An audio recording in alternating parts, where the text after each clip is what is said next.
ఆనాటి హృదయాల ఆనంద గీతం ఇదేలే ఇదేలే, ఈనాడు నయనాల విరిసే వసంతం అదేలే అదేలే. ఆ పాటధరాలపైన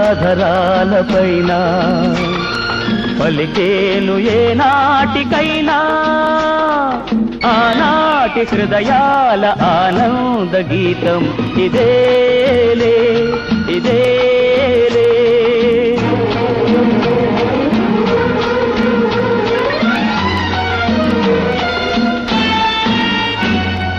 ఏటేటా మన ఇంట ఈ పండగే జరగాలి, ఈ నిలయం కలకాలం శ్రీ నిలయమై నిలవాలి.